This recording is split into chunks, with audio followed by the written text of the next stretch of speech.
Hello सभी को, good afternoon. कैसे हैं आप सब? आशा करते हैं सब लोग अच्छे होंगे, बेहतरीन होंगे, मस्त होंगे, खूब खुश होंगे और खूब पढ़ाई कर रहे होंगे, जम करके अपनी तैयारी को कर रहे होंगे। तो फटाफट बस कुछ ही देर में आज का सेशन हम शुरू करने वाले हैं। आज का समय थोड़ा सा टाइम पहले कर दिया गया है क्योंकि सैटरडे भी था और इस कारण से, और कुछ आज सर का प्रोग्राम भी था, doctor Ranjit Kumar Singh IAS sir का प्रोग्राम था। इस कारण से सभी लोग, हम लोग मिशन 50 के टीम वहां पर प्रेजेंट रहेंगे, वहां पर सभी लोगों को जाना है। बस इसी कारण से आज आपका सेशन 6 बजे ना होकर के इस टाइम पर हो रहा है। तो आज का आपका जो भी लाइव सेशन होने वाला है वो थोड़ा देर पहले हो जाएगा, चाहे वो मेरा हो जाए साइंस का, या फिर जो करेंट अफेयर्स का सेशन लेकर के आते हैं रजनीश सर, उनका भी आज सेशन कुछ देर पहले, कुछ देर बाद ही आपको मिल जाएगा। तो फटाफट आज थोड़ा सा अलग टाइम पर हम लोग आए हैं। तो जितने सारे फ्रेंड जुड़ चुके हैं, एक बार अपने इस वीडियो को आप शेयर कर दीजिए, अपने दोस्तों तक पहुंचा दीजिए। जितने भी ग्रुप में जितने सारे फ्रेंड सर्किल है आपका, जो भी इस चैनल को देखते हैं, जो भी यहां से मार्गदर्शन लेते हैं और जो भी अलग अलग चीजों को यहां से लगातार वीडियो सीरीज के माध्यम से अपने नॉलेज को इनहेंस कर रहे हैं, उन सब तक आपकी ड्यूटी है इस वीडियो को पहुंचा दीजिए। फटाफट सारे लोगों तक वीडियो को शेयर कर लीजिए। एक बार देखते हैं कौन कौन लोग जुड़ चुके हैं। Rahul Rana good evening, Roshan Kumar good evening, Abhay Kumar Das hello, Anjali Priya good evening, Sonik Singh good evening, Lalu Singh प्रणाम, सबको प्रणाम, रोशन कुमार गुड इवनिंग, पुजेंद्र कुमार प्रणाम, पिंकी कुमारी गुड इवनिंग, सभी लोगों को गुड इवनिंग। निसार अंसारी,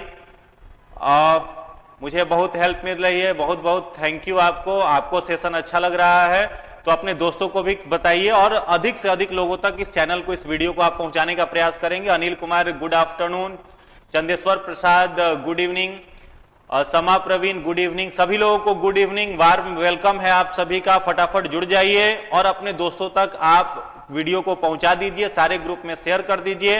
बस कुछ ही देर में आज का सेशन हम लोग शुरू कर रहे हैं। निसार अंसारी थैंक्स, सभी लोगों को धन्यवाद। खुशबू रानी गुड इवनिंग सर, सभी लोगों को गुड इवनिंग। चलिए आज का जो सेशन है वो शुरू करते हैं। सबसे पहले हमेशा अपने आप को आप क्या करिए, पॉजिटिवली मोटिवेट रखिए, हमेशा अपने आप को खुश रखिए। जितना ज्यादा आप खुश रहेंगे, जितना ज्यादा आप प्रसन्न रहेंगे, उतनी ज्यादा पढ़ाई में मन लगती है। तो सबसे पहले मेंटल टेंशन जो होता है, मानसिक जो प्रेशर होता है, जो कार्यों को करने की शक्ति हम लोगों का घटा देता है, उसको आप सभी दूर करिए।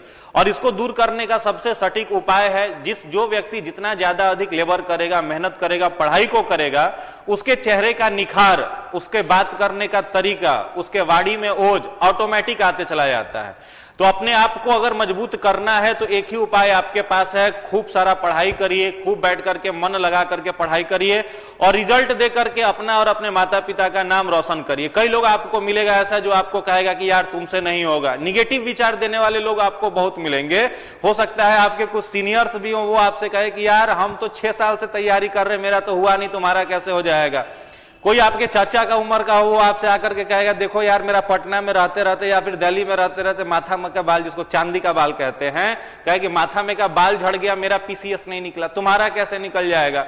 आपका कोई मजाक उड़ाए कि तुम्हारे पास संसाधन नहीं है, तुम्हारे पास सुविधा नहीं है, तुम्हारा तो कभी नहीं निकलने वाला है। वैसे लोगों से कह दीजिएगा टूटी हुई टहनी ही पतवार बनती है। किसी शायर ने लिखा है, टूटी हुई टहनी ही पतवार बनती है, चिंगारी भड़क कर ही अंगार बनती है, रौंदी गई हो बेबस समझकर जिस मिट्टी को, वही मिट्टी एक दिन ऊंची मीनार बनती है। तो चलिए इसी जोश के साथ, इसी उत्साह के साथ आज का सेशन शुरू करते हैं। देखते हैं कि हम लोगों के पास आज कौन कौन सा क्वेश्चन है। बहुत शानदार क्वेश्चन का कलेक्शन आज आपके लिए लेकर के आए हैं। सारा क्वेश्चन जो आज आपके लिए लेकर के आए हैं शानदार है। यूपीपीसीएस का पूछा हुआ प्रश्न हो, जिसके आधार पर आपका बीपीएससी बहुत सारा क्वेश्चन सेट करता है, या फिर आपका यूपीएससी हो, उन सबके पैटर्न पर बढ़िया क्वेश्चन का कलेक्शन आज हम आपके लिए लेकर के आए हैं। चलिए आज का सेशन जो है वो शुरू करते हैं। पहला क्वेश्चन आपके लिए है, निम्नलिखित में से कौन अंडे देता है सीधे बच्चे को जन्म नहीं देता है। चलिए आज का पहला क्वेश्चन आपके स्क्रीन पर है, निम्नलिखित में से कौन ऐसा जीव है जो सीधे अंडे देता है, बच्चे को जन्म नहीं देता है। अंडा देने वाले जीवों को जानते हो क्या कहा जाता है? ओविपेरस कहा जाता है। और जो बच्चे को जन्म देते हैं उसे कहा जाता है विविपेरस एनिमल कहते हैं। ठीक है, तो यहां पर आपके पास 4 ऑप्शन दिया गया है, एक्रेडीना, कंगारू, सेही और वेल।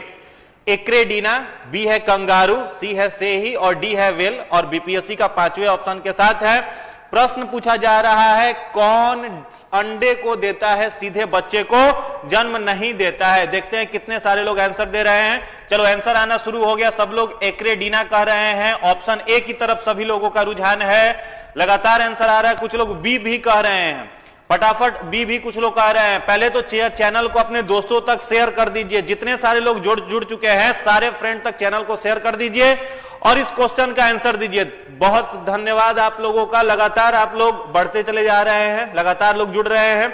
सभी लोगों को गुड इवनिंग। चलिए आज का यह प्रश्न देखते हैं। देखो इसमें से जो ऑर्गेनिज्म अंडा देता है बच्चे को जन्म नहीं देता है मैमल होने के बावजूद, उस जीव को हम लोग क्या कहते हैं? एक्रेडीना कहते हैं। तो जितने सारे लोगों ने ए आंसर टिक किया है सभी लोगों का आंसर बिल्कुल ही सही है। एक्रेडीना इस प्रश्न का सही उत्तर है। चलिए दूसरे क्वेश्चन की तरफ आगे बढ़ते हैं। आज का दूसरा प्रश्न आपके स्क्रीन पर है।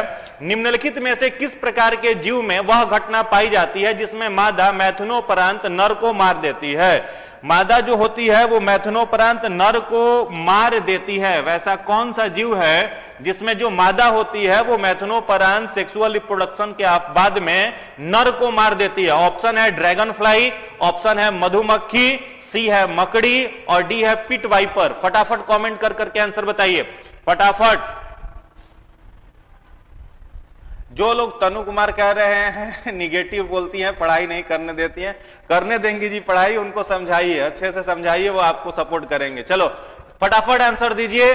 कौन इसमें से क्या आंसर होगा? जो मैथुनोपरांत अपने नर को मार देती है वह घटना किसमें पाई जाती है? देखते हैं क्या आंसर आ रहा है।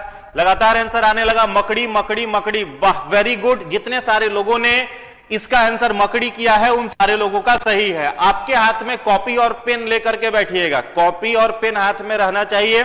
एक्स्ट्रा इंफॉर्मेशन जो आपको हम देंगे, ये जितने सारे वीडियोज का पीडीएफ है जो हम लोग क्लास ले रहे हैं, इन सारे कंटेंट का जो पीडीएफ है आपको टेलीग्राम चैनल पर मिल जाएगा। वहां पर सभी लोग जुड़ जाएंगे। डॉक्टर रंजीत कुमार सिंह आईएएस के नाम से टेलीग्राम चैनल बना हुआ है, वहां पर जुड़ेंगे और जुड़ करके वहां से ये सारा पीडीएफ आपको अवेलेबल करा दिया जाता है, वहां पर आपको मिल जाएगा। चलिए तीसरे क्वेश्चन की तरफ आगे बढ़ते हैं। आज का जो तीसरा प्रश्न है, विटीकल्चर के द्वारा निम्नलिखित में से कौन एक उत्पादित होता है? प्रश्न है विटीकल्चर एक प्रोसेस है, उसके द्वारा निम्नलिखित में से कौन एक उत्पादित होता है? किसका निर्माण जो होता है वो विटीकल्चर के माध्यम से होता है? रश्मि कुमारी कह रही हैं ए, शशिकांत कुमार सी, अंजलि प्रिया पीडीएफ मिल जाएगा वहां पर, सब लोगों को पीडीएफ मिल जाएगा। अंगूर आंसर आने लगा डी। कुछ लोग ए भी कह रहे हैं, कुछ लोग सी भी कह रहे हैं, कुछ लोग डी भी कह रहे हैं। सब मिला जुला आंसर आ रहा है। शायद थोड़ा सा इस क्वेश्चन में आप लोगों को कंफ्यूजन हो रहा होगा, ध्यान से बनाइए, बन जाएगा। बिल्कुल आसान क्वेश्चन है। विटीकल्चर द्वारा निम्नलिखित में से कौन एक का उत्पादन किया जाता है? विटीकल्चर जो है उसके माध्यम से निम्नलिखित में से किसका उत्पादन किया जाता है? तो विटीकल्चर जो है उसमें उत्पादन किया जाता है किस चीज का? अंगूर का, ग्रेप्स का जो उत्पादन है वो विटीकल्चर में किया जाता है। देखो एक चीज याद रखोगे, बिहार एसआई का एग्जाम जो अभी पिछले बार हुआ था, उस बिहार एसआई के एग्जाम में पूछा गया था फूलों के अध्ययन को क्या कहा जाता है? Study of flower is called. एक प्रश्न बिहार एसआई ने पूछा था, फूलों के अध्ययन को क्या कहा जाता है?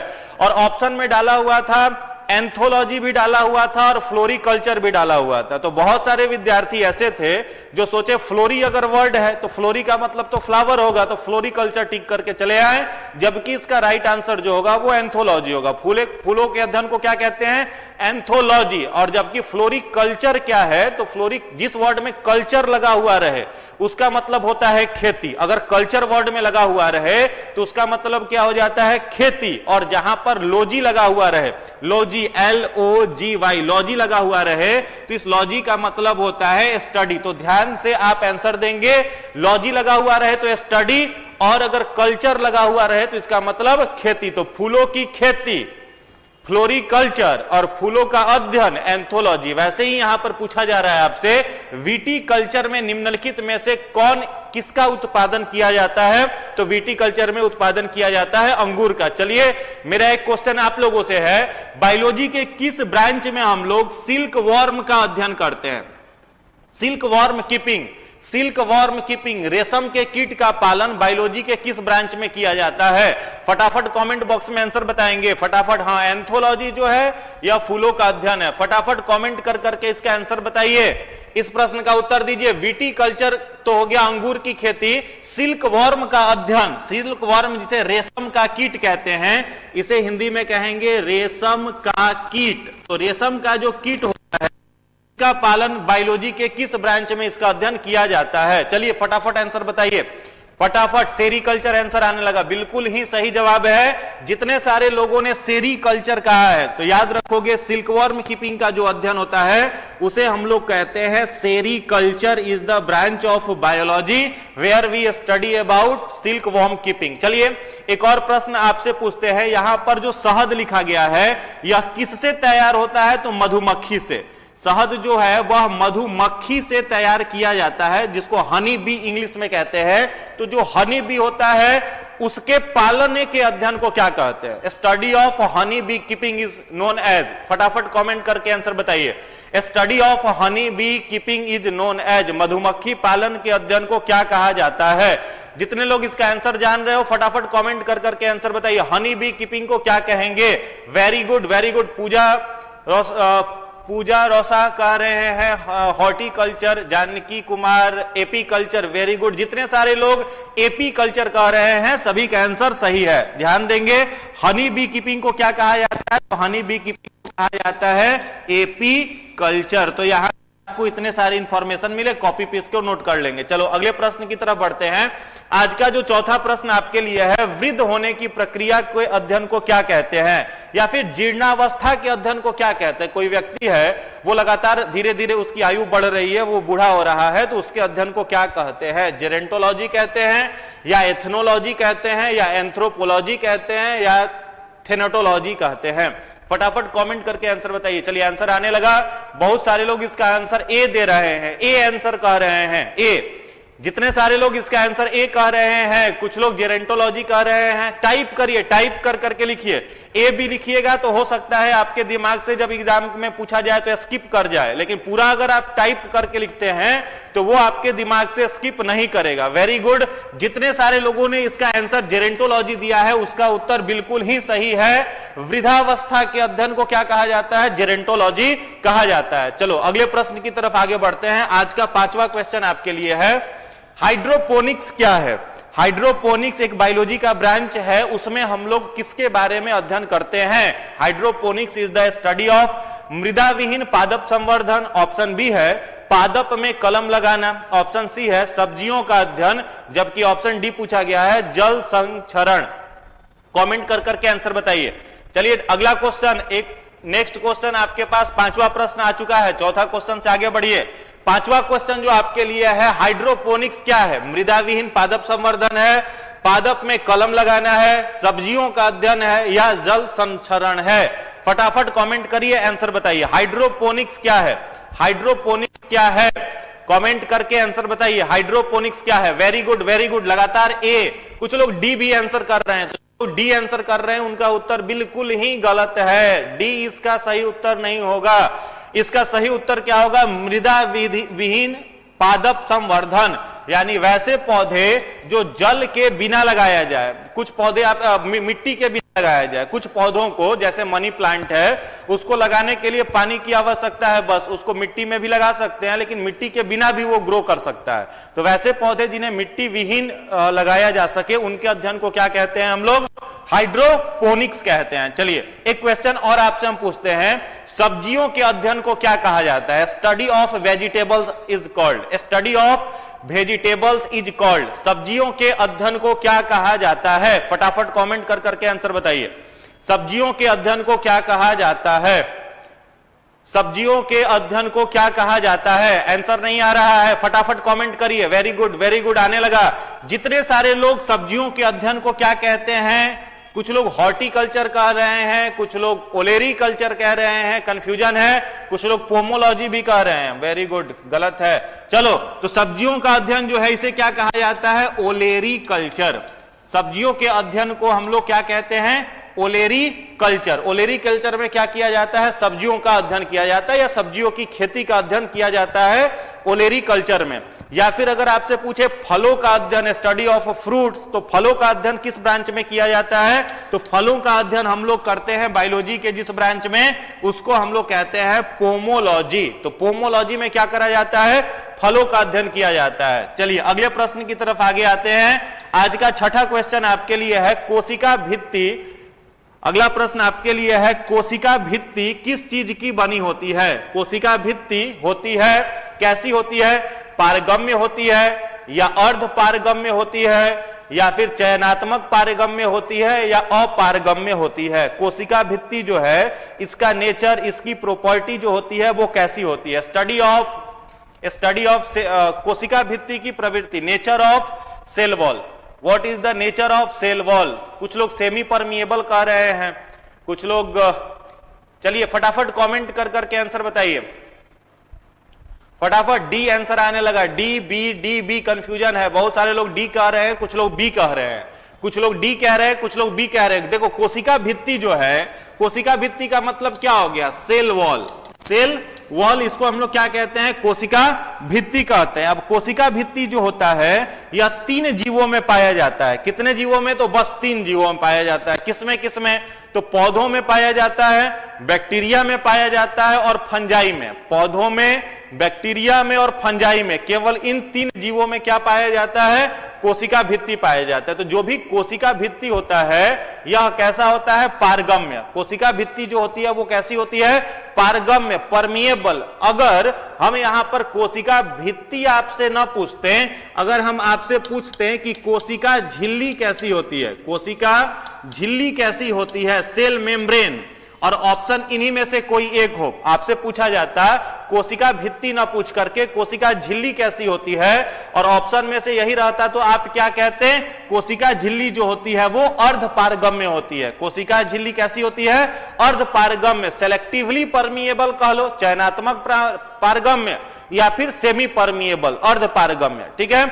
अब किन किन जीवों में सेल वॉल होता है? तो देखोगे, ध्यान देंगे, सेल वॉल जो होता है जिसे हम लोग कोशिका भित्ति कहते हैं, यह 3 जीवों में होता है। पहला किस में होता है? तो चलो बैक्टीरिया से शुरू करते हैं। तो जो बैक्टीरिया होता है उसका कोशिका भित्ति बना हुआ रहता है पेप्टिडोग्लाइकेन का, पेप्टिडोग्लाइकेन का बना होता है। किसका कोशिका भित्ति?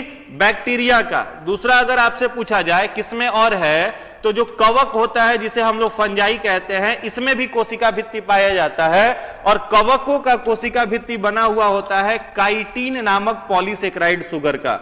और तीसरा कोशिका भित्ति किसमें पाया जाएगा? तो तीसरा पाया जाएगा प्लांट्स में, और प्लांट्स का जो सेल वॉल होता है वह किस चीज का बना हुआ रहता है? सेलुलोज का। तो इतना इंफॉर्मेशन सभी के दिमाग में रहना चाहिए। बस इन्हीं 3 जीवों के अंदर कोशिका भित्ति पाई जाती है। प्लांट्स की कोशिका भित्ति बनी हुई होती है सेलुलोज की, फंगस की कोशिका भित्ति बनी हुई होती है काइटिन की, बैक्टीरिया की कोशिका भित्ति बनी हुई होती है पेप्टिडोग्लाइकेन की। Very good. चलिए अगले प्रश्न की तरफ आगे आते हैं। आज का अगला प्रश्न है आपके लिए, गुणसूत्र शब्द प्रदान किया था। गुणसूत्र जो शब्द है जिसको हम लोग इंग्लिश में क्रोमोजोम कहते हैं, यह वर्ड किसने दिया था? चलिए फटाफट आंसर बताइए।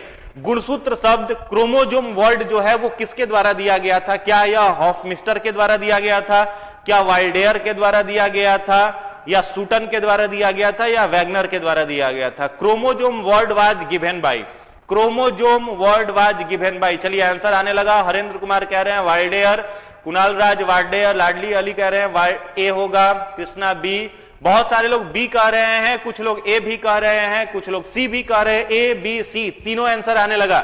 चलिए फटाफट कमेंट करिए। बाकी के सब लोग टाइप कर करके लिखिए कि गुणसूत्र शब्द किसने प्रदान किया था। केवल ऑप्शन लिखने से काम नहीं चलेगा, टाइप कर करके लिखना होगा। तो देखो, गुणसूत्र जो शब्द है वो देने वाले वैज्ञानिक, गुणसूत्र को क्या कहा जाता है? क्रोमोजोम कहा जाता है। इसको कहते हैं क्रोमोजोम, जो अलग अलग जीवों में अलग अलग होता है। जैसे आपने सुना होगा कि मनुष्य में क्रोमोजोम की संख्या अगर पेयर में कहा जाए तो 23 होती है। ठीक है। बंदरों में अलग होता है, जैसे हम लोगों में 46 क्रोमोजोम है, बंदरों में 48 क्रोमोजोम होता है, तो उसमें अधिक होता है। तो यही जो क्रोमोजोम वर्ड है वो देने वाले वैज्ञानिक कौन थे? तो इसका राइट आंसर हो जाएगा वाइल्डेयर। तो वाइल्डेयर ने क्रोमोजोम शब्द दिया था। आज का 8वां प्रश्न है आपके लिए, निम्न में से किसमें लिंग गुणसूत्र नहीं होते? निम्न में से किसमें लिंग गुणसूत्र, देखो गुणसूत्र दो प्रकार का होता है, एक कैरेक्टर डिटर्मिनेटिंग क्रोमोजोम और दूसरा होता है सेक्स डिटर्मिनेटिंग क्रोमोजोम। तो यहां पर क्या आपसे पूछा जा रहा है, लिंग निर्धारक क्रोमोजोम किसमें नहीं होता है? ऑप्शन है बंदर में, चीता में, तितली में, छिपकली में। चलिए फटाफट आंसर आने लगा। छिपकली, राहुल कुमार राणा कह रहे हैं छिपकली में, जानकी कुमार डी आंसर दे रहे हैं, यानी छिपकली, राहुल राणा डी कह रहे हैं। फटाफट आंसर आने लगा। देवानंद कुमार सी कह रहे हैं, निधि प्रिया डी कह रही हैं, सौरभ मिश्रा छिपकली। चलो वेरी गुड, जितने सारे लोगों ने इसका आंसर छिपकली दिया है उसका आंसर सही है। छिपकली जो होता है इसमें लिंग गुणसूत्र नहीं होता है। और बंदर में अगर आपसे कोई पूछ दे तो देखो बंदर ह्यूमन से भी एडवांस है, तो इस पर रिसर्च अगर किया जाए और रिसर्च इस पर किया जा सकता है। तो बंदर जो होता है, ऐसे इंसान में कितना हुआ 46, याद रखोगे बंदरों में क्रोमोजोम की संख्या कितनी होती है 48 पेयर। और ऐसा माना जाता है कि इंसान पहले क्या था, तो लंगूर की एक प्रजाति थी हम लोगों की जिसका नाम था क्रो-मैग्नन एप। हम लोगों का पूर्वज कौन था? क्रो-मैग्नन एप, एक लंगूर की प्रजाति थी जिसका नाम था क्रो-मैग्नन एप। तो बंदरों का क्रोमोजोम मनुष्य के क्रोमोजोम से अधिक है। चलिए अगले प्रश्न की तरफ आते हैं। आज का 9th क्वेश्चन आपके लिए है, तंत्रिका उत्तक की इकाई क्या है? Unit of neuron. तंत्रिका उत्तक जो है, तंत्रिका उत्तक यानी इसका मतलब क्या हो गया, सॉरी इसका मतलब क्या हो जाएगा, नर्वस टिश्यू या नर्व टिश्यू। इसका हो जाएगा nerve tissue. The unit of nerve tissue is called. तंत्रिका उत्तक की इकाई कौन सी है? कमेंट करके फटाफट आंसर करेंगे। बिल्कुल, क्रो-मैग्नन जो है वो मनुष्य का पूर्वज था, जैसे मैमथ हाथियों का पूर्वज था वैसे ही क्रो-मैग्नन जो है वो मनुष्य का पूर्वज है। चलिए कमेंट करिए फटाफट। बी आंसर आने लगा, बी लगातार आंसर आ रहा है, बी आंसर न्यूरॉन बिल्कुल ही सही जवाब है। न्यूरॉन जो होता है वो क्या होता है, मनुष्य के नर्व टिश्यू का क्या होता है, स्ट्रक्चरल एंड फंक्शनल यूनिट। अगर आपसे पूछा जाए structural and functional unit of nervous system तो क्या आंसर करिएगा, न्यूरॉन। अगर आपसे पूछा जाए structural and functional unit of human body तब क्या कहोगे, सेल। अगर आपसे पूछा जाए structural and functional unit of kidney तब क्या आंसर करोगे, नेफ्रॉन। न्यूरॉन और नेफ्रॉन में कंफ्यूज मत होइएगा फ्रेंड। न्यूरॉन जो होता है वो नर्वस सिस्टम का संरचनात्मक और क्रियात्मक इकाई है, जबकि नेफ्रॉन जो होता है वो हमारी किडनी का संरचनात्मक और क्रियात्मक इकाई है। चलिए अगले प्रश्न की तरफ आते हैं। आज का अगला क्वेश्चन आपके लिए है, दांत मुख्य रूप से बने होते हैं। मनुष्य का जो दांत होता है, जो टीथ होता है, वो किस चीज का बना हुआ होता है? फटाफट आंसर बताइए, फटाफट आंसर बताइए। कुछ लोग नेफ्रॉन, हाँ नेफ्रॉन जो होता है वो किडनी का संरचनात्मक इकाई है, सही है। चलिए वीडियो अभी तक लाइक नहीं हुआ, जितने सारे लोग जुड़े हुए हो एक बार फटाफट लाइक करो। पहले वीडियो को लाइक करिए फटाफट, दोस्तों तक शेयर करिए, दोस्तों तक शेयर करिए, वीडियो को लाइक करिए, फिर आगे बढ़ते। एक से एक अच्छे अच्छे प्रश्न आज है आपके लिए जो कई सारी प्रतियोगिता परीक्षा में पूछा गया। फिर जितना हम क्वेश्चन आपको साइंस में करा देंगे फिर उसके बाद प्रीवियस ईयर कुछ क्वेश्चन बच ही नहीं जाता है।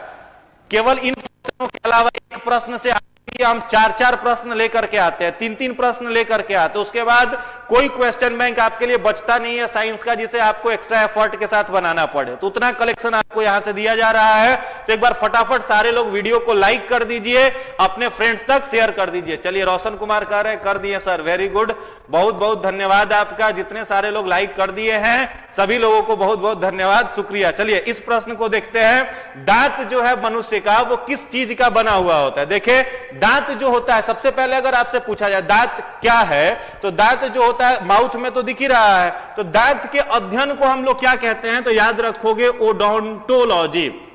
जो मनुष्य का दांत है इसके अध्ययन को क्या कहा जाता है? Odontology. Odontology is the study of teeth. और दांत बना किस चीज का है? तो कैल्शियम फॉस्फेट और कैल्शियम कार्बोनेट का, ये आप लोग पढ़े हुए हैं। लेकिन यहां पर अगर ऑप्शन में तो दे ही नहीं रहा है, तो फिर कैल्शियम कार्बोनेट और फॉस्फेट वाला मामला ही खत्म हो गया कि दांत किस चीज का बना हुआ है, कंफ्यूजन आ सकता है। तो देखो दांत जो है वो यहां पर आंसर राइट क्या आ जाएगा? डेंटाइन। इसका जो राइट आंसर है वो क्या हो जाएगा? नहीं जी 2 बार लाइक मत कर देना, जानकी कुमार कह रहे हैं 2 बार लाइक करने पर अनलाइक हो जाएगा। 2 बार लाइक नहीं करना है, एक ही बार लाइक करो बस। इतना नहीं जोश में आ जाना कि 2 बार सर लाइक कर देते हैं आपके वीडियो को, 2 बार मत करना, एक ही बार करना। चलिए, तो दांत मुख्य रूप से किस चीज का बना हुआ होता है? डेंटाइन का। एक और प्रश्न मेरा आप बताइएगा, मनुष्य के शरीर का सबसे मजबूत भाग कौन सा है? मनुष्य का शरीर का सबसे मजबूत भाग कौन सा है? What is the strongest part of the human body? चलो फटाफट एक बार कमेंट बॉक्स में, कमेंट स्लो चल रहा है जी, फटाफट क्या आंसर करिए। मनुष्य का दांत जो है वो तो डेंटाइन का बना हुआ है। मनुष्य का जो दांत है वो डेंटाइन का बना हुआ है, लेकिन दांत का मनुष्य के शरीर का सबसे मजबूत भाग कौन सा है? चलिए कमेंट कर करके आंसर बताइए, मनुष्य के शरीर का सबसे मजबूत भाग कौन सा है? तो चलो बहुत सारा आंसर आने लगा। तो मनुष्य, याद रखना है, strongest part of the human body, strongest part of human body, मानव के शरीर का सबसे मजबूत भाग याद रखोगे क्या होता है? इनामेल। Very good. क्या होता है? इनामेल होता है। दांत के ऊपर पीले रंग की संरचना देखते हो, उसी को क्या बोलते हैं? इनामेल बोलते हैं। मनुष्य की हड्डी से भी मजबूत होता है, समझ लो, जो हम लोगों का बोन है, हड्डी है, उससे भी मजबूत क्या होता है? इनामेल होता है। जैसे मान लो अभी है, अब एक क्वेश्चन बनाना, बड़ा सिंपल सा प्रश्न है, मनुष्य के दूध के दांत में कौन सा दांत नहीं होता? मनुष्य के दूध के दांत में कौन सा दांत नहीं होता है? 4 प्रकार का दांत है, सब लोग जान रहे हो। एक दांत होता है इंसीजर, दूसरा होता है केनाइन, तीसरा होता है प्रीमोलर और चौथा होता है मोलर। ये 4 दांत है ना। तो इन चारों में से कौन सा दांत ऐसा है जो दूध के दांत में नहीं पाया जाता है? चलिए फटाफट आंसर बताइए, दूध के दांत में कौन सा दांत नहीं पाया जाता है? कुछ लोग मोलर कह रहे हैं, रूपेश रावत कह रहे हैं, एक बार नाम ले लीजिए, आपका नाम ले लिए, स्किप हो जाता है, कमेंट जो तेजी से चलता है उसमें कुछ नहीं दिख पाता कभी कभी। चलिए उसको अन्यथा नहीं लेना है, सबका नाम हम पढ़ रहे हैं। चलिए, तो दूध के दांत में कौन सा दांत जो है वो नहीं होता है? तो इसका राइट आंसर क्या हो जाएगा? प्रीमोलर टीथ जो होता है वो दूध के दांत में नहीं रहता। अब आपसे पूछे कि ये तो आपने बता दिया कि प्रीमोलर टीथ नहीं है, कैसे बताया, किस आधार पर बताया? तो बचपन में तो गिन करके रखे नहीं होगे, कैसे बताओगे? तो इसको बताने के लिए आपको एक डेंटल फॉर्मूला बताई देते हैं, उसको याद कर लो। एक डेंटल फॉर्मूला जो मिल्क टीथ का है वो है 2102/2102 इंटू 2। देखो मनुष्य जो है वो कैसा ऑर्गेनिज्म है? तो मनुष्य को अगर बीचों बीच काटा जाए तो उसका शरीर 2 बराबर हिस्सों में बंट जाएगा, इसलिए हम लोग का सिमेट्री कैसा है? बाइलेटरल सिमेट्रिकल, द्विपार्श्व सममित, बाइलेटरल सिमेट्रिकल।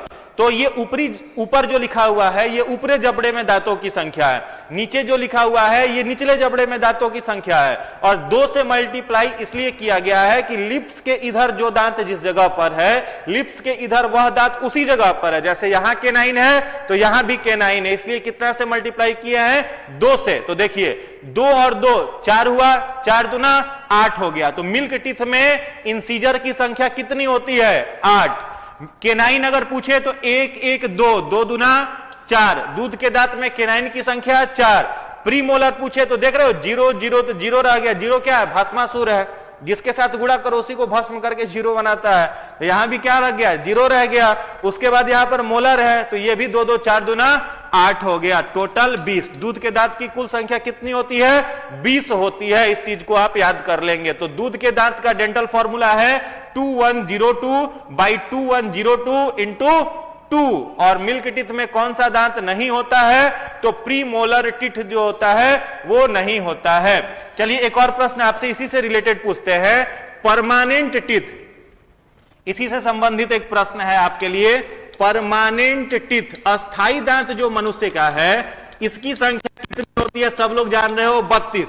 इसमें आपको बताना है इसका डेंटल फॉर्मूला क्या होता है, अस्थाई दांत का डेंटल फॉर्मूला क्या होता है। तो देखिए जो परमानेंट टीथ है, इस परमानेंट टीथ का जो डेंटल फॉर्मूला है वो है 2123/2123 इंटू 2। अब इसमें आपको अलग अलग दांतों की संख्या अगर गिननी हो तो कैसे गिनेंगे? पहले क्या कौन सा टीथ आएगा? इंसीजर, फिर केनाइन, फिर प्रीमोलर, और फिर क्या आ जाएगा? मोलर आ जाएगा। तो देखो केनाइन की संख्या कितनी होगी? 2 2 4, 4 दूना 8, फिर 2 2 दूना 4। प्रीमोलर कितना हो जाएगा? 4 दूना 8 हो जाएगा, और मोलर की संख्या 6 दूना 12 हो जाएगी। टोटल परमानेंट टीथ की संख्या कितनी हो जाएगी? 32। 32 जो दांत होते हैं वे क्या होते हैं? परमानेंट टीथ होते हैं।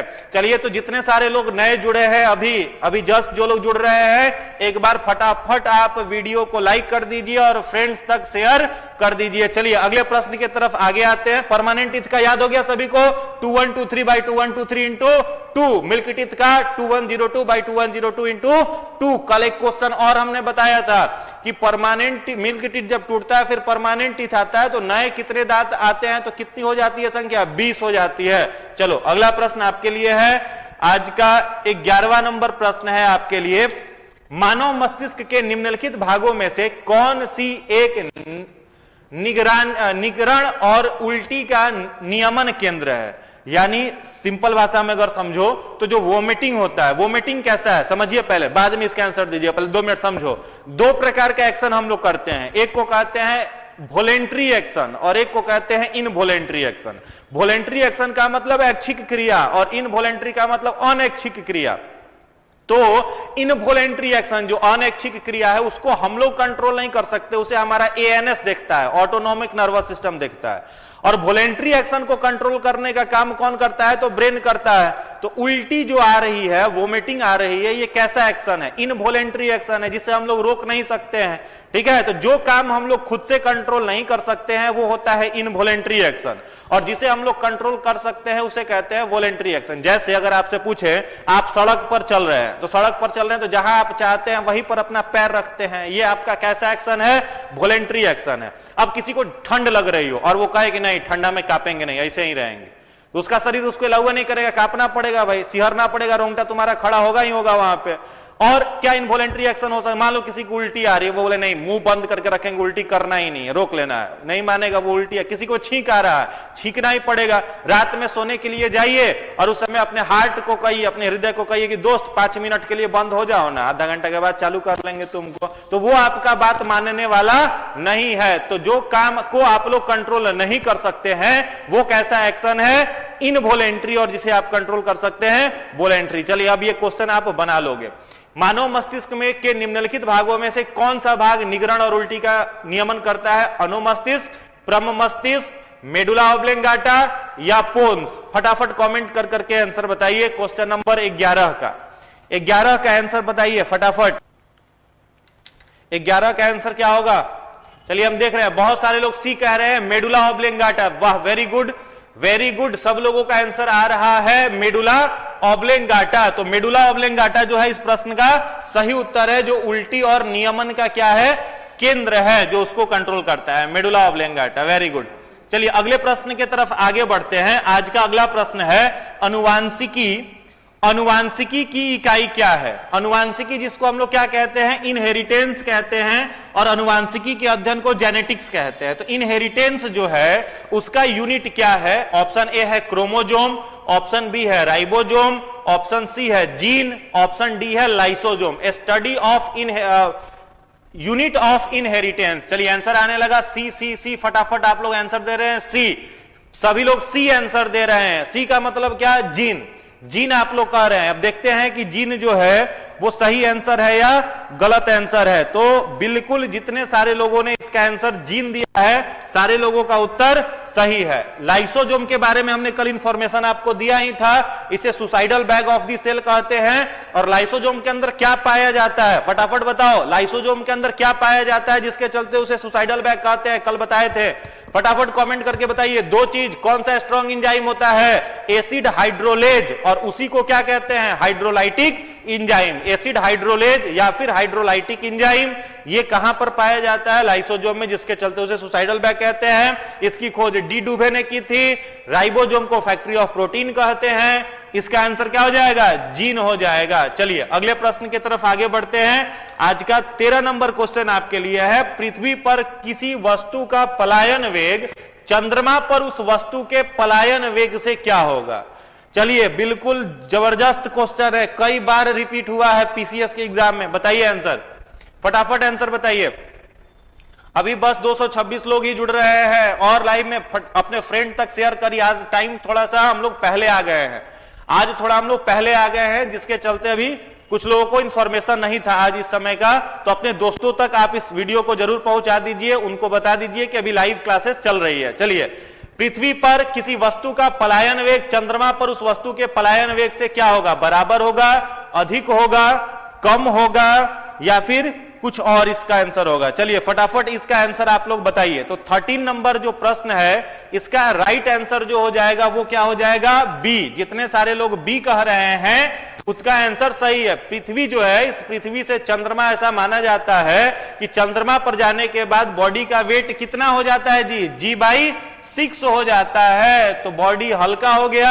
अगर कोई व्यक्ति यहां 60 किलो का है तो वहां जाएगा मून के ऊपर तो वो मात्र 10 किलो का रह जाएगा। तो हल्का हो गया तो चलेगा, तो पलायन वेग उसका बढ़ेगा, ठीक है, तो अधिक हो जाएगा। चलिए अगले प्रश्न की तरफ आगे बढ़ते हैं। आज का जो 14 नंबर क्वेश्चन आपके लिए है, देखिए और इसका आंसर दीजिए। 14 का आंसर दीजिए। परावाहिनिक विमान उड़ते हैं, पराहवनिक विमान जो होते हैं उनका गति जो होता है वो कैसा होता है? फटाफट आंसर बताइए इसका। परावाहनिक विमान जो होते हैं उनका गति कैसा होता है? ध्वनि की चाल से यह चलते हैं या ध्वनि के चाल से कम इनका स्पीड होता है या ध्वनि के चाल से अधिक इनका स्पीड होता है या ये प्रकाश के गति से चलते हैं? फटाफट आंसर बताइए। सी आंसर आने लगा। जैकी कुमार कह रहे हैं सी, अभय कुमार दास सी, तनु कुमार ध्वनि की चाल से कह रहे हैं नहीं जी, ध्वनि की चाल से नहीं चलेगा। फटाफट आंसर बताइए। सी आंसर आने लगा। कुछ लोग सी कह रहे हैं, सी में देखते हैं क्या है। सी का मतलब है ध्वनि की चाल से अधिक चाल से, तो ये जो है वो बिल्कुल ही सही जवाब है। ध्वनि के चाल से अधिक चाल जो होता है वो किसका होता है? पराहवनिक विमान का होता है। चलिए अगला प्रश्न आपके लिए है। ध्वनि तरंग नहीं चल सकती है, बच्चा वाला क्वेश्चन है लेकिन आपकी परीक्षा में पूछा हुआ है, इसलिए ध्यान से पढ़ करके उसका उत्तर देंगे। ध्वनि तरंग जो है वो नहीं चल सकती है। कहां नहीं चल सकती है? क्या यह ठोस में नहीं चलती है, द्रव्य में नहीं चलती है, गैसों में नहीं चलती है या निर्वात? निर्वात का मतलब वैक्यूम, लिखा हुआ इंग्लिश वर्ड भी है, निर्वात का मतलब वैक्यूम। चलिए आंसर आने लगा। डी डी डी, लगातार डी आंसर आ रहा है, लगातार डी आंसर आ रहा है। कुछ लोग लिक्विड कह रहे हैं, बिल्कुल नहीं, लिक्विड कह रहे हैं उनका आंसर शुद्ध रूपेण गलत है, शुद्ध रूपेण गलत है, ठीक है। जितने लोग डी कह रहे हैं उनका, हाँ वैक्यूम जितने लोग लिख रहे हैं उन सभी लोगों का उत्तर जो है वो सही है। ध्वनि तरंग किस में नहीं चल सकती है? निर्वात में। देखो ध्वनि जो होता है ना, साउंड वेव, वो प्रोपोगेट करेगा तो उसको मीडियम चाहिए। जैसे अगर किसी व्यक्ति को अंतरिक्ष में भेज दिया जाए, अंतरिक्ष में जो लोग जाते हैं अंतरिक्ष विमान में बैठ करके, तो अंतरिक्ष में मान लो दो लोग अंतरिक्ष विमान में बैठ करके, दोनों एक दूसरे से बात नहीं कर सकता है। बात करने का मतलब यहां से अगर हम बोल रहे हैं तो उसको सुनाई नहीं देगा अंतरिक्ष में। क्यों सुनाई नहीं देगा? अंतरिक्ष में वायुमंडल नहीं है, वायुमंडल नहीं है तो वायु नहीं है, वायु नहीं है तो हमारे आवाज जो है वो वहां तक नहीं पहुंच पाएगा। यहां पर हम लोग सुन पाते हैं किस चीज के माध्यम से? तो वायु के माध्यम से सुन पाते हैं। बोलते हैं तो हमारा साउंड प्रोपोगेट होकर के वायु के माध्यम से दूसरे व्यक्ति तक पहुंचता है। तो इसका जो राइट आंसर हो जाएगा वो क्या होगा? वैक्यूम होगा, निर्वात होगा। चलिए अगले प्रश्न की तरफ आगे बढ़ते हैं। आज का 16वां प्रश्न आपके लिए है, इसका आंसर दीजिए। 16 नंबर क्वेश्चन पढ़िए और इसका आंसर दीजिए।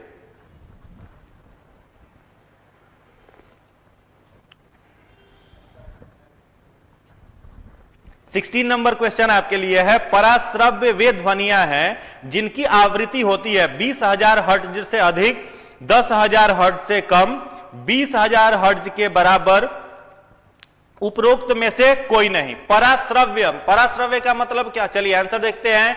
ए आंसर लगातार आने लगा, वेरी गुड।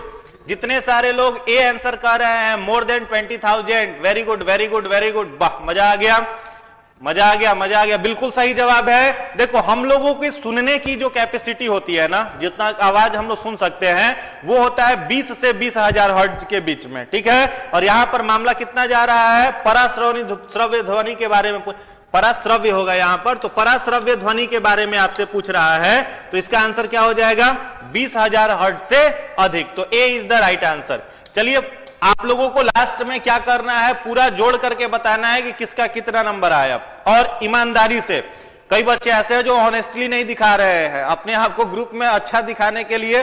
30 प्रश्न में से कोई कह रहा 28 सही है, 29 सही है, तो ऐसे चीटिंग करिएगा तो मामला बिगड़ जाएगा परीक्षा में, बता देते हैं पहले। तो ऑनेस्टली के साथ, ईमानदारी के साथ जोड़ जाड़ करके बढ़िया से बताइएगा। चलिए, ना तो निगेटिव मार्किंग करेंगे तो नंबर और घट जाएगा। देखो बीपीएससी ना आपको फैसिलिटी दे रहा है जी कि निगेटिव मार्किंग नहीं है, तो इसलिए ईमानदारी से आप बताएंगे कि कितना नंबर आया। चलिए 17 नंबर बताइए। पायरोमीटर का प्रयोग किया जाता है। पायरोमीटर एक इंस्ट्रूमेंट है, इसका उपयोग किसमें किया जाता है? चलिए फटाफट बताइए इसका आंसर।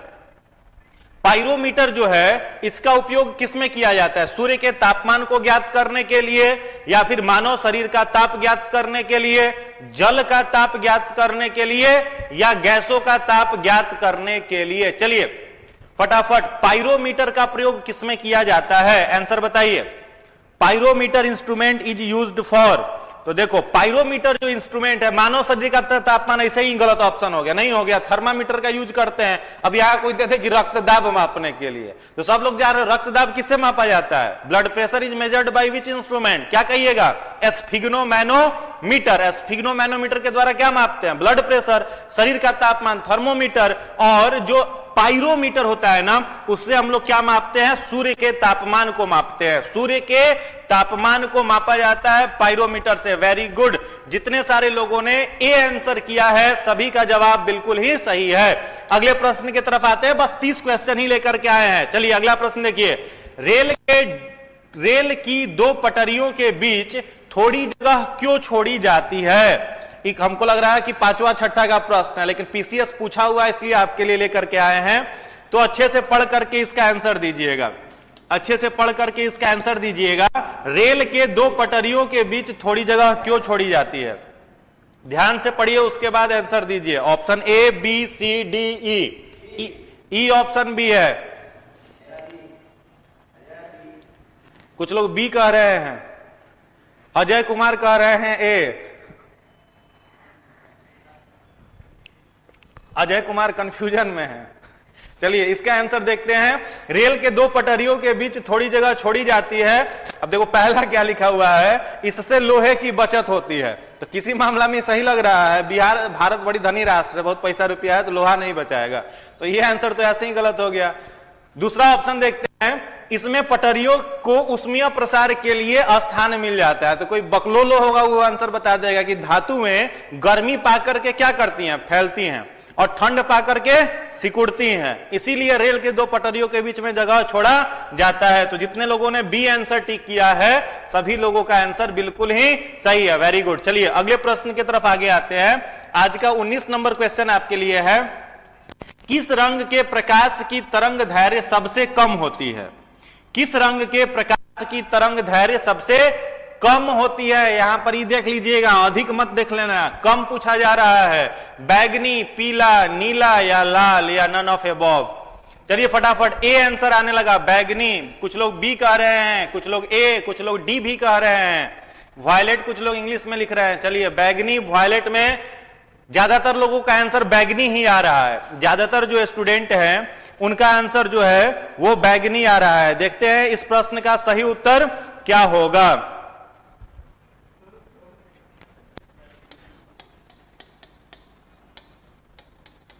एक कोड इसको आपको याद रखना है, विबग्योर। ठीक है, एक कोड आपको याद रखना है, क्या? विबग्योर। देखो भी का मतलब यहां पर है, यहां पर जो भी लिखा हुआ है इसका मतलब क्या होगा? भी स्टैंड फॉर वायलेट। वायलेट का मतलब क्या होगा? बैगनी। बैगनी, ठीक है, भी मतलब बैगनी। उसके बाद आई है, आई का मतलब क्या हो जाएगा? इंडिगो। तो इंडिगो जो होता है वो क्या होता है? गाढ़ा। इंडिगो का मतलब होगा गाढ़ा नीला रंग। ठीक है ना, ज्यादा गाढ़ा नीला रंग। उसके बाद है बी, तो बी से क्या हो जाएगा? ब्लू। ठीक है, नीला रंग। जी से क्या हो जाएगा? ग्रीन। जी जो है इसका मतलब क्या होगा? ग्रीन। फिर वाई है, वाई का मतलब क्या हो जाएगा? येलो, पीला रंग। और ओ का मतलब क्या होगा? ऑरेंज। एक प्रश्न पूछता ही पूछता है, ठीक है, तो कंफ्यूज नहीं होना है। ओ का मतलब ऑरेंज। आर का मतलब क्या हो जाएगा? रेड। तो अभी आपसे थोड़ा सा हमने आसान प्रश्न पूछ दिया कि सबसे कम होती है, तो आपने मान लो टिक कर दिया वॉयलेट। लेकिन अगर पूछ देता कि पीला और ऑरेंज इन दोनों में किसका तरंग दैर्घ्य सबसे कम होगा, तब तो मामला गड़बड़ा जाता। तो इसलिए इस चीज को आप याद कर लो, विबग्योर। ठीक है, ये याद रहेगा। तो सबसे कम किसका हो गया? वायलेट। सबसे अधिक किसका हो गया? रेड का हो गया। ठीक है, तो उम्मीद करते हैं अब किन्हीं का आंसर गलत नहीं होगा। तो जितने सारे लोगों ने इसका सही आंसर बैगनी किया है उन सारे लोगों का आंसर बिल्कुल ही सही है। चलिए अगले प्रश्न की तरफ आगे आते हैं। आज का अगला प्रश्न है, वह वैज्ञानिक जिसने परमाणु सिद्धांत की खोज की थी, फादर ऑफ एटम जिसे कहा गया, फादर ऑफ एटम कहा गया या फादर ऑफ एटॉमिक थ्योरी देने वाले कौन थे, उनका नाम आपको बताना है। ऑप्शन ए है रदरफोर्ड, ऑप्शन बी है मैडम क्यूरी, ऑप्शन सी है जॉन डाल्टन, ऑप्शन डी है एल्बर्ट आइंस्टीन। चलिए फटाफट आंसर करिए कमेंट बॉक्स में। किसको परमाणु सिद्धांत का जनक कहा जाता है? कुछ लोग सी कह रहे हैं, कुछ लोग ए कह रहे हैं, रदरफोर्ड भी कुछ लोग कह दे रहे हैं। वाह, इतना कंफ्यूजन। चलिए फटाफट आंसर बताइए, वह कौन से वैज्ञानिक थे जिन्होंने परमाणु सिद्धांत के बारे में बताया था? तो इसका जो राइट आंसर हो जाएगा वो क्या हो जाएगा? John Dalton. क्या हो जाएगा? John Dalton. जैसे परमाणु का मतलब क्या है समझना, जैसे मान लो एक वर्ड है एटम, तो एटम का मतलब क्या होता है? किसी वर्ड के आगे ए लग गया तो उसका मतलब हो जाता है नॉट, और टॉम का मतलब होता है टू बाइट, जिसे काटा नहीं जा सके उसी को क्या कहते हैं? एटम कहते हैं, परमाणु कहते हैं। भारत के एक वैज्ञानिक थे, ऋषि थे। ऋषि का मतलब रिसर्चर, ऋषि का मतलब वालों बाबा जी मत समझ लीजिएगा। ऋषि का मतलब क्या होता है? रिसर्चर, जो जंगलों में जाकर के रिसर्च करके आता था। नाम क्या था उनका? कणाद। क्या नाम था?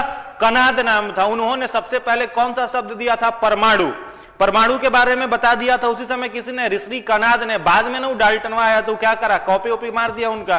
तो डाल्टन आया तो क्या किया? बस बोल दिया कि atom is the undivisible particle of matter which can not be divided into further particle. मामला उसका खत्म, इसके आगे नहीं बता पाया। बाद में और भी अलग अलग वैज्ञानिक, अभी एटम वर्ड है अपने आप में गलत कहा। कुछ लोगों ने कहा कि atom can be divided into सब atomic particle like electron, proton, neutron, meson, boson, positron. Atom को भी कई पार्ट में बांटा जा सकता है। कई सब fundamental particle temporary fundamental particle में बांट सकते हैं। तो ये बहुत पहले भारत के ही वैज्ञानिक दे करके गए थे। चलिए, तो इसका जो राइट आंसर क्या हो जाएगा? John Dalton. चलिए एक प्रश्न मेरे तरफ से आपके लिए है, अगर आपसे पूछा जाता कि अल्फा स्कैटरिंग मॉडल किसने दिया था? Who gave the alpha scattering model of atom? और ऑप्शन में रहे यही चार, रदरफोर्ड रहे, मैडम क्यूरी रहे, जॉन डाल्टन रहे, एल्बर्ट आइंस्टीन रहे। इसी में से आंसर बताना है। इसी में से आपको आंसर बताना है। हाँ जी, एसके कह रहे हैं, सही बोले सर, कॉपी पेस्ट, एकदम ही कॉपी पेस्ट मारा ही था। चलिए, Rutherford, madam Curie, John Dalton, Albert Einstein, इसी में से आपको बताना है कि अल्फा स्कैटरिंग मॉडल जो था वो किसने दिया था। फटाफट कमेंट करिए।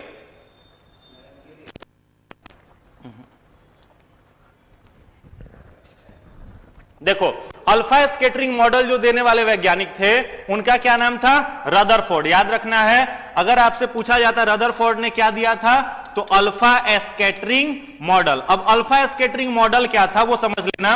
देखो, अल्फा स्कैटरिंग मॉडल में क्या होता है, कुछ खास नहीं है, बस थोड़ा सा दिमाग लगाओगे समझ जाओगे।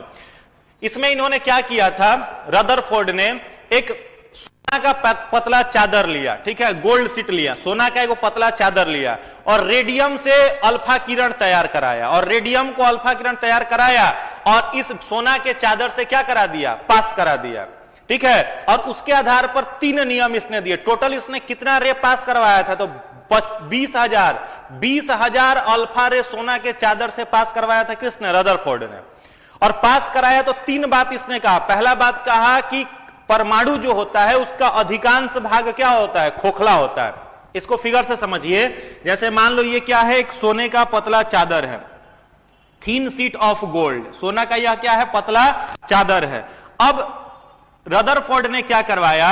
अल्फा रे प्रोड्यूस किया। किस चीज से? इसने अल्फा रे प्रोड्यूस कराया किस चीज से? रेडियम से। रेडियम से, रेडियम एक एलिमेंट है, इससे प्रोड्यूस किया। और अल्फा रे को किससे पास करवाया? इस सोने के चादर से। तो 20,000 अल्फा रे टोटल इसने पास करवाया था।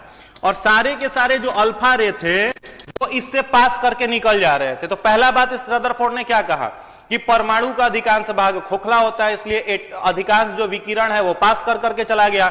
उसके बाद एक अल्फा रे ऐसा जाता है, यहां पर बीच में कुछ था, अभी तक इसका नाम न्यूक्लियस नाभिक अभी तक कुछ पता नहीं चला था। अब एक अल्फा रे इसने भेजा, वो यहां पर गया और जाकर के जैसे ही टकराया न्यूक्लियस से ऐसे भाग गया, साइलेंटली मूव कर गया, तिरछा भाग गया, सीधा पास नहीं किया, तिरछा पास कर गया। फिर एक दूसरा अल्फा रे ऐसे गया और इसी न्यूक्लियस से टकराया और इधर भाग गया। तो इसके मन में आया कि परमाणु के बीच में जरूर कुछ मामला है, कुछ ना कुछ तो है। अल्फा रे सीधे ना भाग रहे, तिरछा भाग रहा है, इधर उधर भाग रहा है, कुछ तो मामला गड़बड़ है। तो क्या किया, कहा इसने कि परमाणु का जो बीच वाला भाग होता है वो बड़ा कठोर होता है, वो अल्फा रे को क्या करता है, रिफ्लेक्ट कर देता है, अलग अलग दिशा में भगा देता है। उसके बाद 20,000 में से मात्र एक अल्फा रे ऐसा गया जो सीधा गया और यहां बीच में टकराया और टकरा करके वापस इस तरीके से रिफ्लेक्ट होकर के आ गया। कितना, 20,000 में से एक। तभी इसने रदरफोर्ड ने शब्द दिया, क्या शब्द दिया, न्यूक्लियस।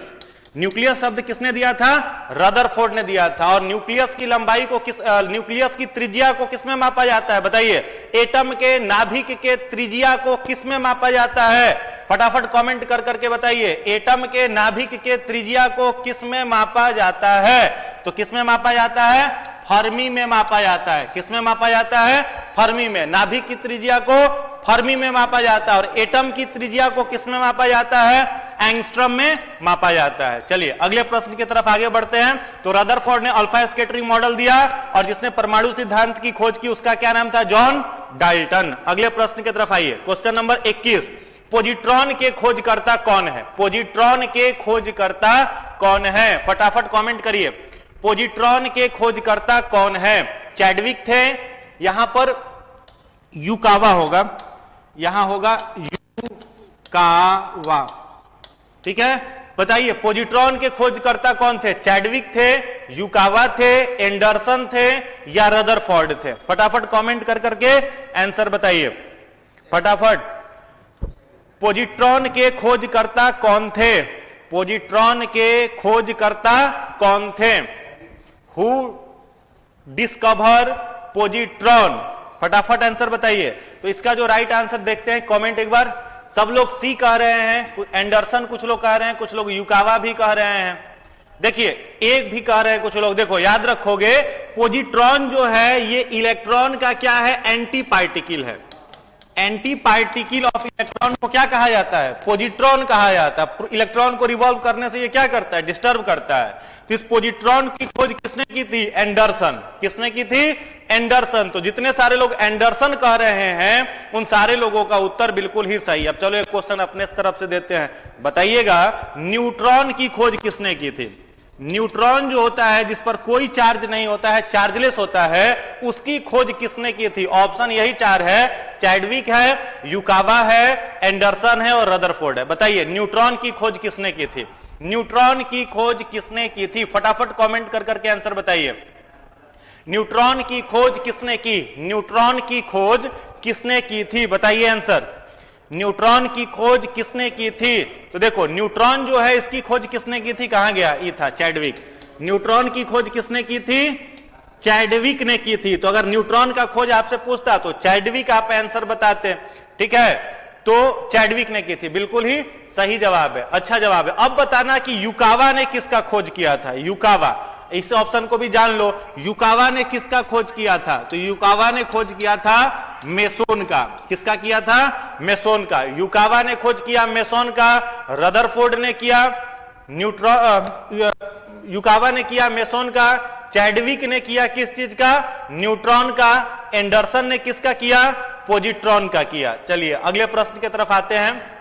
आज का 22 नंबर प्रश्न है, पृथ्वी की आयु का आकलन किया जाता है। पृथ्वी की आयु का आकलन निम्नलिखित में से किससे किया जाता है, यूरेनियम डेटिंग के द्वारा, कार्बन डेटिंग के द्वारा, परमाणु घड़ी से, जैविक घड़ी से। चलिए फटाफट आंसर बताइए। गुड इवनिंग, नंदिता कुमारी कह रहे हैं गुड इवनिंग, सभी लोगों को गुड इवनिंग। अब फटाफट आंसर दीजिए, इस प्रश्न का उत्तर दीजिए। पृथ्वी की आयु का आकलन किससे किया जाता है, यूरेनियम डेटिंग से, कार्बन डेटिंग से, परमाणु घड़ी से या जैविक घड़ी से। आंसर दीजिए इसका।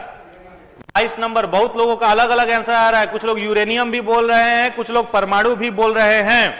देखिए तो इसका जो राइट आंसर होगा वो क्या हो जाएगा, इसका जो राइट आंसर हो जाएगा वो हो जाएगा यूरेनियम डेटिंग से। क्या होगा, यूरेनियम डेटिंग से, बिल्कुल सही जवाब है। जितने लोग ए कह रहे हैं सभी लोगों का उत्तर सही है। अब देखो कार्बन डेटिंग भी कुछ होता है। कार्बन डेटिंग से क्या किया जाता है, मान लो कोई पुराना चीज आपको मिला, किसी का हड्डी मिल गया, मान लो किसी कंगारुए का हड्डी अगर मिल गया, पूछना होगा इसका कितना पुराना उम्र था। तो जितने भी कार्बनिक चीज है, कार्बनिक मतलब जिन चीजों का निर्माण हाइड्रोजन और कार्बन से हुआ है, तो किसी भी कोई भी कार्बनिक अगर सबस्टांस मिल जाए और उसके उम्र का ज्ञात करना हो, तब कौन सा डेटिंग करेंगे?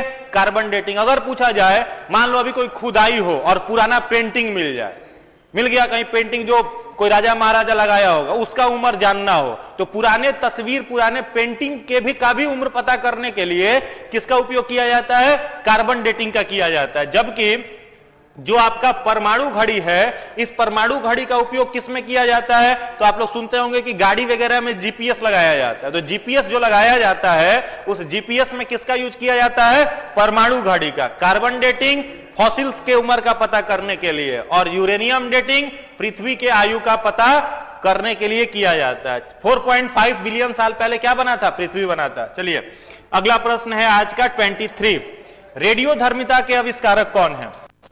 ध्यान से पढ़िएगा, फिर आंसर दीजिएगा। रेडियोधर्मिता के बारे में बताने वाले वैज्ञानिक कौन थे? रेडियोधर्मिता, रेडियो एक्टिविटी के बारे में किसने बताया था? रदरफोर्ड ने, हेनरी बैक्यूरेल ने, बोर्सबोरी ने या नेल्स बोर ने, मैडम क्यूरी ने। 4 ऑप्शन आपके पास है, इसी में से आपको बताना है रेडियोधर्मिता के बारे में किसने बताया था। तो देखो, रेडियोधर्मिता के बारे में 2 वैज्ञानिकों को नोबेल प्राइज मिला था। 2 वैज्ञानिक को नोबेल प्राइज मिला था। किसको किसको मिला था? बैक्यूरेल को भी मिला था, मैडम क्यूरी को भी मिला था। ठीक है, हेनरी बैक्यूरेल को भी मिला था, मैडम क्यूरी को भी मिला था। तो कई जगह पर आपको आंसर मिलेगा क्या? बैक्यूरेल। कई जगह पर मिलेगा मैडम क्यूरी। लेकिन जिन लोगों ने ई आंसर टिक किया है, उनका आंसर बिल्कुल ही सही है। ई आंसर जितने लोगों ने टिक किया है, उनका आंसर बिल्कुल ही सही है। मैडम क्यूरी, हेनरी बैक्यूरेल, दोनों को। ठीक है, याद रखना है, मैडम क्यूरी है इसका जो राइट आंसर है, उसमें मैडम बैक्यूरेल भी है और मैडम क्यूरी भी है। अगले प्रश्न की तरफ आगे बढ़ते हैं। आज का 24 है, मानव पाचन तंत्र में निम्नलिखित में से कौन सी एक पाचक एंजाइम नहीं है? इनमें से कौन एक डाइजेस्टिव एंजाइम नहीं है? इनमें से कौन एक डाइजेस्टिव एंजाइम नहीं है? Trypsin, gastrin, ptyalin, pepsin. देखो, ट्रिप्सिन जो होता है, यह किस चीज का डाइजेशन, मान लो पूछे कि ट्रिप्सिन किस चीज का डाइजेशन करता है, तो क्या कहिएगा? ट्रिप्सिन जो होता है वह हमारे शरीर में प्रोटीन के पाचन का काम करता है। टाइलिन अगर पूछा जाए कहां पर पाया जाता है, तो सेलाइवा में। हम लोगों के लार में कौन सा एंजाइम रहता है? टाइलिन। कई जगह पर इसी टाइलिन को सैलिवरी एमाइलेज भी लिखा हुआ मिलेगा। ठीक है, तो टाइलिन अगर पूछा जाए किस चीज का डाइजेशन करता है, तो स्टार्च का। ठीक है, प्लांट में रिजर्व्ड फूड मटेरियल जो होता है, संचित भोज्य पदार्थ, वो क्या होता है? स्टार्च। तो स्टार्च का डाइजेशन टाइलिन। पेप्सिन जो है, यह पेप्सिनोजेन के जब फॉर्म में रहता है, तो यह एक प्रकार का क्या होता है? इनएक्टिव एंजाइम होता है। ठीक है, और गैस्ट्रीन जो है, यह किसी भी प्रकार का पाचक एंजाइम नहीं है। तो इसका राइट आंसर क्या हो जाएगा? गैस्ट्रीन। जितने सारे लोगों ने बी आंसर टिक किया है, सभी का सही है। जितने सारे लोगों ने बी आंसर टिक किया है, सभी लोगों का उत्तर बिल्कुल ही सही है। चलिए अगले प्रश्न पर आते हैं। 25, प्रश्न संख्या 25, आंसर दीजिए। 25 का आंसर दीजिए। प्रश्न संख्या 25, पारिस्थितिकी अस्थायी मितव्ययिता है, यह किस आंदोलन का नारा है? पारिस्थितिकी अस्थायी मितव्ययिता है, यह किस आंदोलन का नारा है? आंदोलन का नाम आपको बताना है, किस आंदोलन का नारा है?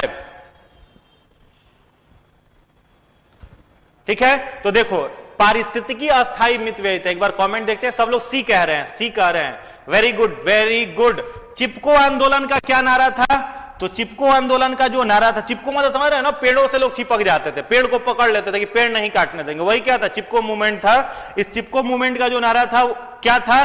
पारिस्थितिकी अस्थायी मितव्ययिता है, यह चिपको आंदोलन का क्या था? नारा था। एक और प्रश्न आपसे पूछते हैं, नर्मदा बचाओ आंदोलन एक चला था, नर्मदा बचाओ आंदोलन एक चला था, इस आंदोलन का क्या नारा था? नर्मदा बचाओ आंदोलन का क्या नारा था, बताइए। हाँ, सुंदरलाल बहुगुणा सही बोल रहे हैं। चलिए, सुंदरलाल बहुगुणा ने किया था। चलिए बताइएगा, नर्मदा बचाओ आंदोलन का क्या नारा था? नर्मदा बचाओ आंदोलन जो चला था, उसका नारा क्या था? उसका नाम बताइए। इसका जो नारा था वो था, कोई नहीं हटेगा, कोई नहीं हटेगा, बांध नहीं बनेगा। क्या नारा था? कोई नहीं हटेगा, बांध नहीं बनेगा। तो यह प्रश्न भी आपसे पूछ सकता है। तो अगर पूछा जाए आपसे कोई नहीं हटेगा, बांध नहीं बनेगा, यह किसका नारा था? तो नर्मदा बचाओ आंदोलन का, चिपको आंदोलन का नारा पारिस्थितिकी अस्थायी मितव्ययिता है। अगले प्रश्न की तरफ आइए, क्वेश्चन संख्या 26। आंसर दीजिए। निम्नलिखित में से कौन विटामिन जल में घुलनशील है? वाटर सॉल्युबल विटामिन का नाम आपको बताना है जो किस चीज में घुलनशील है? जल में घुलनशील है। पानी में घुलनशील विटामिन का नाम बताइए, फटाफट कमेंट कर करके उत्तर बताएंगे। पानी में घुलनशील विटामिन निम्नलिखित में से कौन सा है? ठीक है, तो जितने सारे लोगों ने इसका आंसर बी टिक किया है उनका सही है। देखो, दो प्रकार का विटामिन होता है कि जल में घुलनशील और एक फैट में घुलनशील। तो फैट में जो घुलनशील विटामिन है, जिसको वसा हम लोग कहते हैं, वसा में घुलनशील विटामिन है ए, डी, ई और के। ठीक है, और वहीं पर पानी में, वाटर में जो घुलनशील विटामिन है वो कौन सा है? विटामिन बी है। ठीक है, ए का नाम जान रहे हो, रेटिनॉल। विटामिन बी1 थायमिन कहा जाता है। विटामिन सी को एस्कॉर्बिक एसिड कहा जाता है, खट्टे फलों में पाया जाता है। विटामिन डी सूर्य के प्रकाश में मिलता है। ये सब बेसिक इंफॉर्मेशन है, सब लोग जान रहे होंगे। चलिए अगले प्रश्न की तरफ आगे बढ़ते हैं। अगला प्रश्न है, सही सुमेलित कीजिए। विटामिन ए रतौंधी, विटामिन बी थी, इसको पेलाग्रा कहते हैं, पेलाग्रा रोग। ठीक है, विटामिन बी3 से पेलाग्रा, विटामिन डी से रंग अंधता, विटामिन डी से फॉलिक अम्ल जो होता है उससे एनीमिया। ये चार ऑप्शन है, बताइए कौन सही सुमेलित नहीं है? कौन सही सुमेलित नहीं है? कौन सही सुमेलित नहीं है? निम्नलिखित में से सही रूप से किसे मैच नहीं किया गया है? विटामिन ए रतौंधी, विटामिन बी3 पेलाग्रा, विटामिन डी रंग अंधता, उसके बाद उसके बाद है फॉलिक एसिड, जिसको क्या कहते हैं? एनीमिया। तो देखो, इसका जो राइट आंसर निकल करके आ रहा है हो जाएगा विटामिन, ये ऑप्शन सी, विटामिन डी से रंग अंधता नहीं होता है। रंग अंधता जो होता है, कलर ब्लाइंडनेस जो है, वो किसका? तो रतौंधी और कलर ब्लाइंडनेस। ठीक है, रतौंधी माने रात में दिखाई नहीं देना, और कलर ब्लाइंडनेस मतलब रंग नहीं पहचानना। ठीक है, कलर ब्लाइंडनेस, यह दोनों किस में आ जाएगा? विटामिन ए में ही आ जाएगा। तो इसका सही आंसर सी है। चलिए अगले प्रश्न पर आगे बढ़ते हैं। अगला प्रश्न है, ऑक्सीटोसिन हार्मोन कौन स्रावित करता है? ऑक्सीटोसिन हार्मोन स्रावित करने वाली ग्रंथियों का नाम बताइए। कौन सा ग्लैंड ऑक्सीटोसिन नामक हार्मोन स्रावित करता है? पीयूष ग्रंथि, थायराइड ग्रंथि, पैराथायराइड ग्रंथि, एड्रिनल ग्रंथि। निम्नलिखित में से कौन सी ग्रंथि है जो ऑक्सीटोसिन नामक हार्मोन स्रावित करती है? तो देखो, ऑक्सीटोसिन हार्मोन जो है यह क्या काम करता है? तो संतान का जब बर्थ हो जाता है, बच्चे का जब जन्म हो जाता है, तो जन्म के बाद मेमरी ग्लैंड्स मिल्क सेक्रीशन करे, इसके लिए उसको स्टिमुलेट करने का काम, मोटिवेट करने का काम किसका होता है? ऑक्सीटोसिन हार्मोन का होता है। तो ऑक्सीटोसिन का सेक्रीशन कौन करता है? कुछ लोग डी कह रहे हैं, कुछ लोग सी कह रहे हैं, कुछ लोग फिर डी, कुछ लोग प्यूटिटरी ग्लैंड भी कह रहे हैं। तो जितने लोगों का आंसर प्यूटिटरी ग्लैंड है उनका सही है। देखो, याद रखोगे, प्यूटिटरी ग्लैंड जो है यह मानव शरीर का क्या है? सबसे छोटा ग्रंथि है, जो किस हड्डी के बीच में पाया जाता है? तो एस्फेनॉइड बोन। हम लोगों के मस्तिष्क के एस्फेनॉइड गुहा जो है, एस्फेनॉइड बोन ठीक यहां पर होती है। कौन सी ग्रंथि? प्यूटिटरी ग्रंथि। इसका वजन मात्र कितना होता है? 0.6 ग्राम होता है। और इसी प्यूटिटरी ग्रंथि को हम लोग मास्टर ग्लैंड भी कहते हैं। मास्टर ग्रंथि भी इसी को कहा जाता है। तो ये इंफॉर्मेशन भी आप नोट कर लेंगे। चलिए, पीयूष ग्रंथि। अगले प्रश्न की तरफ आगे बढ़ते हैं। 29 है, वेरिसेला जोस्टर विषाणु से कौन सा रोग होता है? वेरिसेला जोस्टर एक वायरस का नाम है, इससे कौन सा रोग होता है? वेरिसेला जोस्टर से कौन सा रोग? पोलियो, चेचक, रैबीज, हैजा। यह चारों कैसे बीमारी है? एक तो यहां पर दिख रहा है आपको बैक्टीरिया से होने वाला कॉलरा, बाकी तीनों कौन से किससे होते हैं? तो ऐसे ही पहले क्वेश्चन दिखा, इलिमिनेट करना शुरू कर दो। तो यहां पर पूछ रहा है विषाणु, तो ये तो मामला हट गया। कॉलरा किससे होता है? हैजा, बैक्टीरिया से होता है। क्या नाम है? विब्रियो इसके बैक्टीरिया का क्या नाम है? विब्रियो कोलेरी, ठीक है ना, कोलेरी। चेचक जो है ये राइट आंसर हो जाएगा, ठीक है। चेचक जो होता है वो किससे होता है? वेरिसेला जोस्टर वायरस से होता है। पोलियो जो है यह किस वायरस से होता है? तो पोलियो जो है वो पोलियो वायरस से ही होता है। पोलियो के टीके की खोज किसने की थी? तो एल्बर्ट सेबिन ने। किसने किया था? एल्बर्ट सेबिन ने पोलियो के टीके की खोज की थी, ठीक है। सॉरी, उल्टा हो गया, पोलियो के टीके की खोज, पोलियो वैक्सीन, इसमें सही कर लेंगे। पोलियो वैक्सीन की खोज की थी सॉल्क ने। और पोलियो ड्रॉप, ये इंफॉर्मेशन लिख लो, बहुत इंपॉर्टेंट है। पोलियो वैक्सीन सॉल्क और पोलियो ड्रॉप, ये जो 2 बूंद जिंदगी की बचपन में पीते थे, पोलियो ड्रॉप, इसका नाम था सेबिन, एल्बर्ट सेबिन ने किया था। चलिए, पोलियो का वैक्सीन किसने खोजा था? सॉल्क ने। और पोलियो का ड्रॉप का इन्वेंट किसने किया था? एल्बर्ट सेबिन ने। चेचक किससे होता है? कौन से वायरस से? वेरिसेला जोस्टर वायरस से। और पोलियो, पोलियो वायरस से। रेबीज भी वायरस से होने वाली बीमारी है, और यह कौन से वायरस से होती है? रेबडो वायरस से। रेबीज जो होता है यह रेबडो वायरस से होता है, जिसके टीके की खोज लुईस पास्चर ने किया था। आज का लास्ट क्वेश्चन, अंतिम क्वेश्चन है, पूरे एनर्जी के साथ बनाइए, सेशन यहीं पर खत्म होगा, इस क्वेश्चन का उत्तर देंगे। चलिए, 30 नंबर क्वेश्चन आपके सामने है। मानव में नलिका विहीन ग्रंथि कौन सी है? मानव में नलिका विहीन, मानव में नलिका विहीन ग्रंथि का नाम बताना है। Tubeless gland in human body, tubeless, जिसमें कोई डक्ट नहीं है। क्या वह यकृत, लीवर है? क्या वह स्वेट ग्लैंड है, जिसे हम लोग स्किन पर होता है जो पसीना निकालता है? क्या वह इंडोक्राइन ग्लैंड है या फिर वृक्क है? एक बार फटाफट कमेंट देखते हैं कितने सारे लोग इसका सही आंसर दे पाते हैं। चलिए, आंसर आने लगा। कुछ लोग सी कह रहे हैं, इंडोक्राइन ग्लैंड, इंडोक्राइन ग्लैंड लगातार आंसर आ रहा है। कुछ लोग बी भी कह रहे हैं, बी और सी में कंफ्यूजन है। चलो देख लेते हैं, क्लियर करते हैं। तो मानव शरीर में नलिका विहीन जो ग्रंथि है वो कौन सी ग्रंथि है? इंडोक्राइन, याद रखोगे। और इंडोक्राइन ग्लैंड्स जो होता है वह क्या सेक्रीट करता है? यह सेक्रीट करता है हार्मोन। 2 प्रकार की ग्रंथि होती है, एक इंडोक्राइन, एक एक्सोक्राइन। एक्सोक्राइन ग्रंथि क्या सेक्रीट करती है? तो एक्सोक्राइन ग्लैंड सेक्रीट करती है इंजाइम, और उसमें नलिका होता है। अगर पूछा जाता, मान लो क्वेश्चन बदल देते, नलिका विहीन न लिख करके लिख देते नलिका युक्त, निम्नलिखित में से नलिका युक्त कौन सी ग्रंथि है, तब आप आंसर क्या देते हैं? तब उसका आंसर हो जाता है आपका एक्सोक्राइन ग्लैंड, बाह्य स्रावी ग्रंथि। और नलिका विहीन अगर पूछा जा रहा है तो उसका आंसर क्या हो जाएगा? अंतःस्रावी ग्रंथि। तो किसका कितना नंबर आया, फटाफट कमेंट बॉक्स में लिख करके आप उत्तर बता दीजिए। किसका कितना नंबर आया, कमेंट बॉक्स में लिखिए। टोटल नंबर 23 नंबर आया, कि 26 भी आया है। हाईएस्ट देखते हैं कि कितना नंबर आया। करेंट अफेयर का क्लास कब होगा? बस कुछ ही देर में करेंट अफेयर का भी क्लास शुरू होने वाला है, बस कुछ ही देर में। सर अभी आ चुके हैं, कुछ ही देर में सर का भी क्लास शुरू होने वाला है। करेंट अफेयर सब लोग जुड़ जाएंगे और पूरे करेंट अफेयर का आंसर देंगे। चलिए, राहुल राणा कह रहे 30 नंबर आया।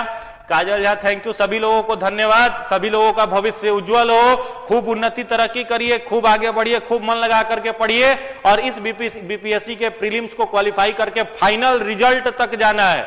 फाइनल रिजल्ट तक जाना है। मेहनत इतना करें, मेहनत से घबराना नहीं है, कठिनाइयों से डरना नहीं है, कठिनाइयों से लड़ना है, फाइट करना है और आगे बढ़ते रहना है। कभी भी जीवन में अगर लगे कि हम कमजोर हैं तो याद करिए भगत सिंह जैसे लोग जो उस समय स्वतंत्रता आंदोलन में खड़े थे, उनके सामने अलग अलग चैलेंजेस था और उस चैलेंजेस को पार करने के बाद वो उनको आज पूरी दुनिया जानती है। उन्होंने कहा है मुश्किलों से मोहब्बत है हमें, ए वक्त तू क्या टकराएगा, उठेंगे जब हाथ हमारे, हर ख्वाब हकीकत बन जाएगा। चलिए इसी के साथ आज का सेशन समाप्त करते हैं। सब लोग लिख देंगे, सारे लोग वीडियो को अपने दोस्तों तक शेयर कर देंगे। आप सभी का बहुत बहुत धन्यवाद, आप सबको बहुत बहुत शुभकामना।